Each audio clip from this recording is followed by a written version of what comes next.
안녕하세요. 자유교회 이진우 목사가 보내드리는 아침 묵상입니다. 오늘도 예수 그리스도의 향기를 내는 복된 하루가 되시길 바랍니다. 1월 26일 수요일 아침 묵상입니다. 오늘은 강권하여 머물게 하니라 라는 제목으로 사도행전 16장 13절로 15절의 말씀 묵상합니다. 안식일에 우리가 기도할 곳이 있을까 하여 문 밖 강가에 나가 거기 앉아서 모인 여자들에게 말하는데 두아디라 시에 있는 자색 옷감 장사로서 하나님을 섬기는 루디아라 하는 한 여자가 말을 듣고 있을 때 주께서 그 마음을 열어 바울의 말을 따르게 하신지라. 그와 그 집이 다 세례를 받고 우리에게 청하여 이르되 만일 나를 주 믿는 자로 알거든 내 집에 들어와 유하라 하고 강권하여 머물게 하니라. 오늘도 평생 처음 맞이하는 새로운 아침을 시작합니다. 겸손한 마음으로 주님의 도우심을 구하며 수요일 아침 묵상 시작합니다. 하나님의 인도하심을 따라 마게도냐 빌립보에 도착한 바울 일행은 아무것도 하지 못하고 며칠을 그냥 보내야 했습니다. 로마 황제의 직갈 도시였던 빌립보는 거대한 성읍이었지만 복음 전도의 거점으로 삼을 만한 곳이 한 군데도 없었기 때문입니다. 바울 일행은 빌립보에서 며칠을 보내며 복음을 전할 마땅한 곳을 찾지 못하고는 안식일이 되어 기도할 곳을 찾아 빌립보 성문 밖 강가로 나갔습니다. 바울 일행은 성문 밖 강가에서 하나님을 섬기는 여인들이 모여 있는 것을 발견하였습니다. 바울은 안식일을 맞아 하나님께 기도하기 위해 모인 여인들을 대상으로 예수 그리스도의 복음을 전했습니다. 대부분 여인이 바울이 전하는 복음을 한 귀로 듣고 한 귀로 흘려보냈습니다. 하지만 단 한 여인이 바울이 전하는 복음에 귀 기울였습니다. 그 여인은 두아디라 출신으로 자색 옷감 장사를 하는 루디아라는 여인이었습니다. 사도행전 16장 14절은 이것을 이렇게 기록하고 있습니다.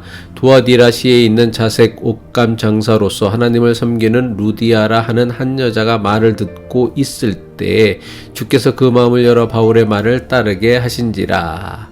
사도행전은 두아디라 출신의 루디아에 관해 소개하며 자색 옷감 장사를 하는 여인이라고 했습니다. 성경에 등장하는 여인들 가운데 직업이 알려진 여인은 거의 없습니다. 남성 위주의 가부장적인 사회에서 여성이 직업을 갖기도 어려웠지만 설령 직업을 가지고 있어도 굳이 밝힐 필요가 없었기 때문입니다. 그런데 사도행전이 루디아라는 여인의 출신과 직업을 자세하게 소개하고 있는 이유는 그녀의 출신과 직업을 통해 주려고 하는 메시지가 있기 때문입니다. 루디아는 두아디라 출신입니다. 두아디라는 현재 터키의 서쪽 지역에 있는 성읍으로 예로부터 염색과 직물 제조의 중심지였습니다. 특별히 두아디라에서 생산되는 자주색 염료는 최상품이었으며 자주색 염료로 염색한 옷감 역시 최상품으로 거래되었습니다. 당시 자주색 옷감으로 만든 옷은 일반 대중은 함부로 입을 수 없는 아주 값비싼 옷이었습니다. 자주색 옷감으로 만들어진 겉옷은 왕족이나 귀족 또는 부유한 사람들만이 입었던 아주 값비싼 옷이었습니다. 두아디라에서 자주색 옷감 장사를 하던 루디아는 자신의 사업을 더 크게 확장하기 위해 로마 황제의 직할 도시였던 빌립보까지 진출한 것으로 여겨집니다. 더 많은 돈을 벌기 위해 고향을 떠나 바다 건너 타향까지 온 루디아가 바울을 만나 복음을 듣고는 세례를 받고 예수 그리스도의 제자가 된 것입니다. 이것이 무엇을 의미합니까? 루디아가 복음을 듣고는 그녀의 삶의 가치와 목표가 완전히 변화되었음을 의미하는 것입니다. 이전까지 그녀의 가장 중요한 인생 목적은 비싼 옷을 부유한 사람들에게 팔아 더 많은 돈을 버는 것이었습니다. 하지만 바울로부터 복음을 듣고 예수 그리스도의 제자가 되기로 결단하면서 그녀의 가치와 목표는 완전히 바뀌고 말았습니다. 이러한 그녀의 변화를 분명하고 확실하게 보여주는 것이 사도행전 16장 15절의 말씀입니다.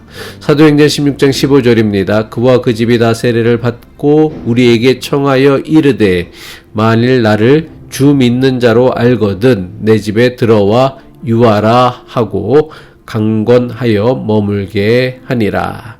루디아는 바울이 전하는 복음을 듣고 자신만 세례를 받은 것이 아니었습니다. 루디아는 바울 일행을 자기 집으로 데리고 와서는 자기 가족은 물론이고 자신에게 속한 모든 종에게 바울의 복음을 듣게 하고 세례를 받게 했습니다. 자신이 믿게 된 복음을 가족과 자신의 가까운 이웃과 함께 나누려고 하는 것은 복음을 믿게 된 사람에게서 나타나는 공통적인 형상입니다. 게다가 루디아는 바울 일행에게 자신의 집에 머물도록 강권하였다고 사도행전은 기록하였습니다. 루디아가 자기 집에 머물 것을 강권하였다는 것은 바울 일행이 처음에는 루디아의 초청을 거절하였음을 암시합니다. 아마도 바울 일행은 루디아에게 폐를 끼치지 않으려는 마음에서 자기 집에 머물라는 그녀의 제안을 거절하였을 것입니다. 바울이 처음 2차 전도여행을 시작할 때는 자신과 신라 2명뿐이었습니다. 하지만 루스드라에서 디모데를 데려왔고 마게도냐로 건너오기 바로 직전에는 사도행전을 기록한 누가가 바울의 전도팀에 합류하였습니다. 루디아는 4명이나 되는 바울의 일행을 자기 집에 초청하여 머물도록 초청한 것입니다. 루디아는 4명이나 되는 바울 일행을 충분히 재우고 먹일 수 있는 경제적 능력이 되었기에 이들이 자기 집에 머물도록 초청한 것입니다.